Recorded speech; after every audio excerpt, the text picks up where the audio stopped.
harvest time. Okay. And this morning, our guest speaker, Rev Claudia Leonesio. Thank you so much. I've known her many years, such a sweet spirit. And Reverend Claudia saw the spirits of both grandparents as a small child, and which sparked her interest in metaphysics. Spirit brought her to Harmony Grove in 1983 for readings and spiritual growth. Doreen Virtue granted her certification as an angel intuitive in 2014, and she received her certificates in spiritual healing in 2015 and mediumship in 2016. She was ordained as a HGSA minister, Harmony Grove Spiritualist Association minister, in December 2019. She enjoys serving as healer, chair, medium, and minister for church services. In 2021, she earned her Reiki Master Practitioner Certificate, and since 2018, she has presented nature-based healing ceremonies at the Grove using the Celtic Wheel of Life. A professional theater artist, she worked for California Arts Council as a teaching artist and in the public school system also, and she believes the worlds of spirit, the arts, and nature are intrinsically linked. She enjoys living in Escondido countryside amongst the sights and sounds of nature. Let's welcome warmly, please, Reverend Claudia.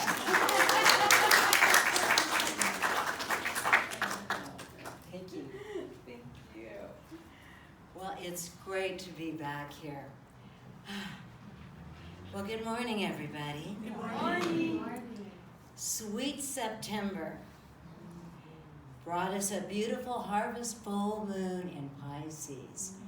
And it also relieved our wonderful trees and nature with the spot of rainfall. I was on Harmony Grove last week for the Psychic Fair, and the trees were just shimmering and vibrating in gratitude for just that lovely, lovely bath that they got.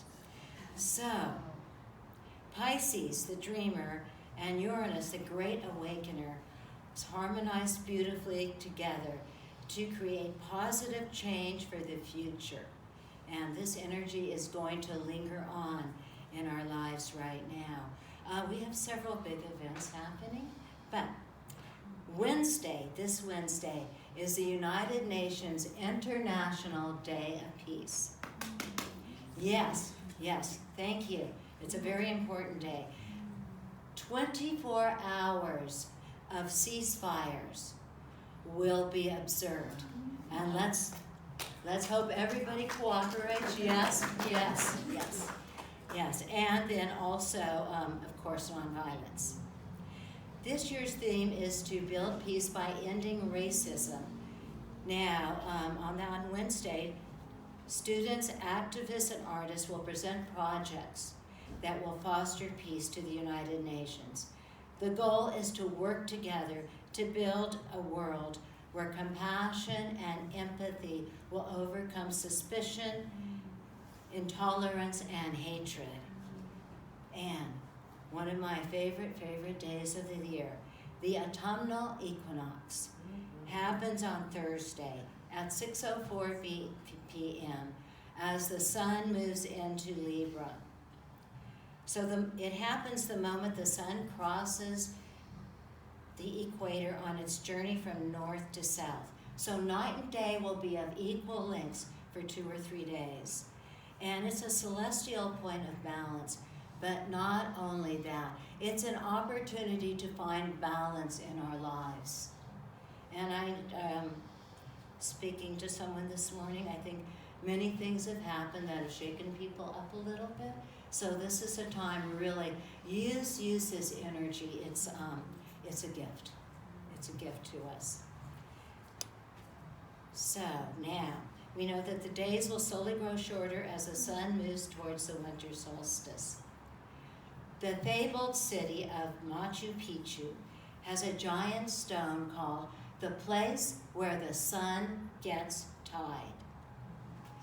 The stone is perfectly positioned so that the 4 cardinal points, north, south, east, and west, are aligned. It is a solar clock that marks the spring and fall equinox and the summer and winter solstice. The ancient Pueblo people of Chaco Canyon, New Mexico, were sky watchers. Their shamans carved spiral designs into the rocks to illuminate and track the seasons. Now these mystical monuments fill me with just great awe as testaments of spirit, man, and nature working together. And we have a wonderful place like that in La Jolla. It's called the Salk Institute of Biological Sciences. Now, Jonas Salk, the scientist, and architect Louis Kahn designed this building so on the fall and spring equinox, and you can check it out on Thursday, there'll be tons of pictures posted, that they line up perfectly with the sunset over the walkway going towards the sea. And if you ever have a chance to tour it, which I did a few years ago, it's an incredibly beautiful and inspirational place. And it's so built in harmony with nature. There are places for contemplation. There's orange groves, there's eucalyptus groves, and of course, wide views of the beautiful sea. And this is where bold, brilliant scientists work together on pursuing the solutions to things like cures for cancer, world hunger, and climate change. And it is my belief that this environment, and they knew that when they were building this, that this environment was necessary to spark the soul of the scientists and their imagination to do this great work they're doing for us now. So I'm just very, very thankful for it. Now, in times past, that's why we had bringing in the sheaves, from the summer solstice through October, harvest time impacted the lives of everybody. Everyone had to work together to bring in the harvest. The first harvest of the grain was called Lamas or Lunasa, and that's usually around August 1st. But the process of cutting and threshing the grain involved the entire community. First it was reaped using sickles and scythes, and then it was tied into sheaves. There we go, sheaves. And that was done by the older people. That was a less strenuous work.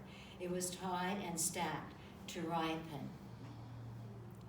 Then it was milled and made into flour, but every single step of the way, there were prayers and rituals.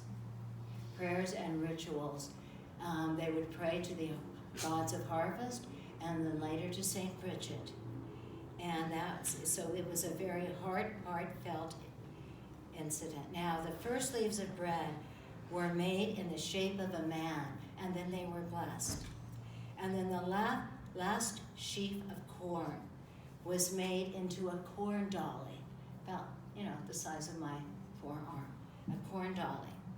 And then that was ceremoniously carried to the harvest table for the harvest feast with great care, because they believed this corn dolly and also the bread and everything that we eat embodied God. It was all spirit, everything came from spirit. So early societies understood that feasting built community, and all things must die before they can be reborn into a loaf of bread or a glass of ale. The fall equinox is the second harvest. And the third and final harvest of pumpkins and squash is on Halloween. Harvest festivals are held all over the world as a celebration of gratitude for the bounty of nature. Now in Greece, in the fall, after the grain was stored, rites and plays were performed to encourage the renewal of the crops. We had to make sure that food would come again to us. The sacred drama of the spring maiden Persephone and her abduction by Hades, god of the underworld, was performed. Now, I don't know if you're familiar with this, but Hades had observed Persephone from afar, and he thought she was pretty wonderful. So what he did is he put a magical flower in the meadow. And so along came beautiful young maiden Persephone, and she saw that flower. She picked it up, and all of a sudden the earth opened up. And there was Hades, and he grabbed her, took her down and down, down, down into the underworld. Now, she became queen of the underworld, and she came to really enjoy and feel that her life was of great use, introducing the newly arrived departed who had come in and helping show them their way through this process. And then Hades, of course, became very loving and kind, and she fell totally in love with him. Now, this kind of created a problem. Hermes came down from Mount Olympus to rescue her, only she did not want to leave. She loved where she was at. But then Zeus had to intervene. What had happened was that Demeter, her mother, was the goddess of the harvest and the goddess of the grain. And so she was searching everywhere for her daughter and could not find her. So she forgot to let the rain fall. And then, all of a sudden, drought and famine gripped the earth. Now, Hades had persuaded Persephone to eat 6 pomegranate seeds. So Zeus, king of the gods, decreed that Persephone had to spend 6 months of the year on Mount Olympus with her mother in the spring and summer. And then the other 6 months of the year she spent in the underworld with Hades. So during the time Persephone is away from her mother, Demeter causes the earth to wither and die in the autumn and in the winter. And Persephone's arrival in the spring with her mother gives us renewed hope, and the earth once again becomes fruitful. So celebrate the fall harvest with black and white candles on an altar. Restore balance in your home and try having a harvest feast. Celebrations help us live in harmony with shifting times. Decorate a cornucopia with fall fruits and vegetables, apples and pomegranates. And that symbolizes abundance. Indian corn symbolizes male and female polarity. Now, the goddesses of the equinox are the Native American corn woman and Demeter. The owl is a symbol of wisdom and insight. The owl can turn almost 360 degrees around. And it also can see in the dark. And it has a capacity to fly and land silently. So he can be very, very quiet in seeking what he is looking for. He's a power symbol of Athena and Merlin, and a keeper of higher wisdom, balance, and justice. Now, the equinox is all about abundance and gratitude, and it's also a time of great intuition. Knowing when the crops are ready is very, very important gift. Or when it's time to present a carefully nurtured idea, you have to have the proper timing. Knowing when the time is right is everything. Let your intuition guide you. Use this time of universal balance to go within and to face your darkness, to regain your light. All things must die before they can be reborn. Balance the scales within yourselves. Now think, is your life in balance? Are you in balance with work and play? Do you give equal time to each? And what about your inner life and your outer life? And your physical and spiritual life? Now in ancient Egypt, the goddess Mot of the underworld judged all souls with a single feather on one side of the scale, and then the heart of a person on the other side of the scale. And you would get to move forward if your heart was as light as a feather. Now, I don't know how many of us have hearts as light as a feather, but that is something for us all to strive for and to remember, because we can do that within ourselves. We can really, really make this happen for us. So, hold gratitude in your heart for the life lessons that have helped your growth, and then move on. For the soul, the fall equinox is a time of harvest. Harvest your inner fruits of awareness with thanks. Raise your vibrations by counting your blessings. The true essence of the season is that all of creation is always in motion. The Celtic wheel of life constantly moves forward. So when the sun moved into Libra, it shows us it's a sign of balance, harmony, and equality. So we need to exercise that on our lives and remember that on Thursday. The abundance of Mother Nature now is at her peak. It's time to honor the nature divas and the fairies for all they do for us. Native American Christian mystic White Eagle said, "Gratitude should be given to the etheric worlds, the angelic kingdom, and all the spirits of the elements of wind, water, sunshine, and earth. The etheric workers who work with plants for our sustenance, and the angels of earth who honor and inspire our creations." See if you can with your mind the vibration of the waving of the golden cornfields. A divine law operates from both the act of giving and the act of receiving. Experience has taught us that by creating a condition of love and harmony deep in your heart, even more love and harmony will come to you. Angels are drawing very close right now, bringing their light to humanity.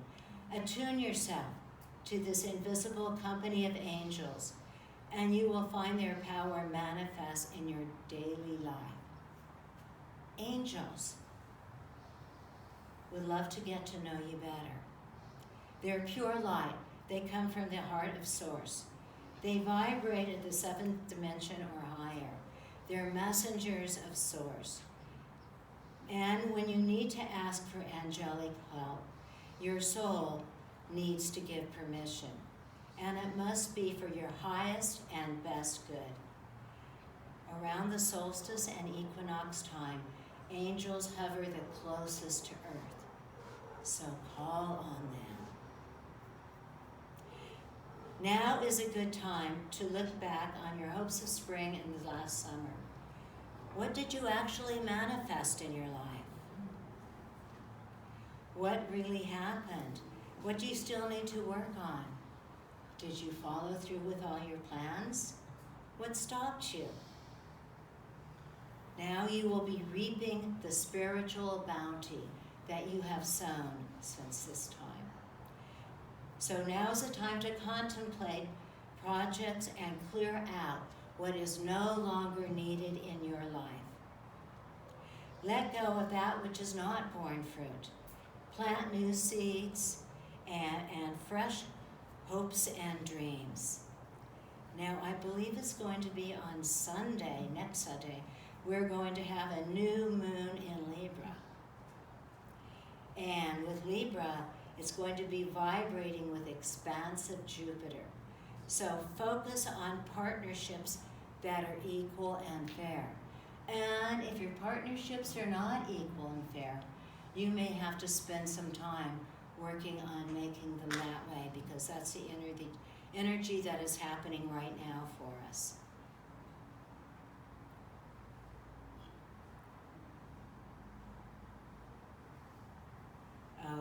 Okay. Now, communication and working for the common good is key. Our thoughts drive our emotional state and attitude, which dictates our physical vibration and actions. According to the law of vibration, everything, bodies, thoughts, emotions, objects, resonate at a specific frequency. When two beings vibrate at a similar frequency, they attract one another. Keeping our vibrations high can help us navigate through emotional excess and thoughts we no longer need that are not helping us. So, understanding what determines our frequency is the key to harnessing the law of attraction. The law of attraction works because everything and everyone in the universe is energetically connected. The happiness and health of one person will positively affect the rest. And this was said in an article by Benjamin Cook in Spiritual Living and Health. So for me, it means shifting your thoughts from myself to the common good of others. Work on more global projects, things that you're trying to manifest in your life.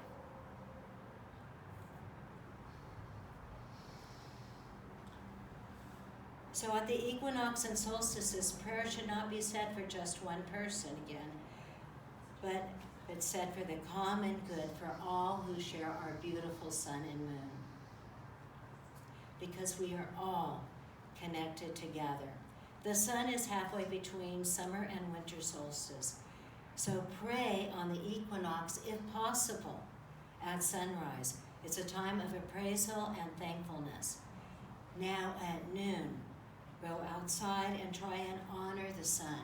Know that the fall of your shadow is longer than it was at the summer solstice. So turn around and face your shadow and feel the sun on your back. Bathe in the light coming down into you. Become aware of the fusion of your body and soul and your place in the universe with everything and everyone. At sunset, give thanks for the light and the darkness. As you prepare to sleep, be aware of your body's rest and your soul's nocturnal journey. My hope for us all is that as we reap the fruits of our action and deeds, that we learn how to plant the seeds of sister and brotherhood. I hope that we all relinquish all thoughts of negativity and division, that we remember how to respect one another and love one another. Let us seek common ground. We all need love, we all need shelter. We have more than we know in common. And know that we have to share this beautiful planet together. So may we answer anger, hatred, and greed with love. It is time to create a bold new future of wisdom, nurturing harmony, trust, and peace. And so, may we all walk upon this earth in balance, love, and light. Thank you.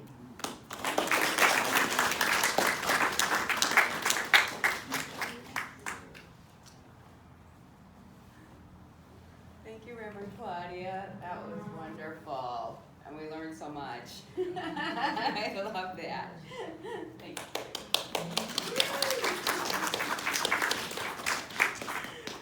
Now is the time for some, let's see, announcements. Yeah. And we're going to have Reverend Rosemary Etzel do the announcements, our Minister of Healing.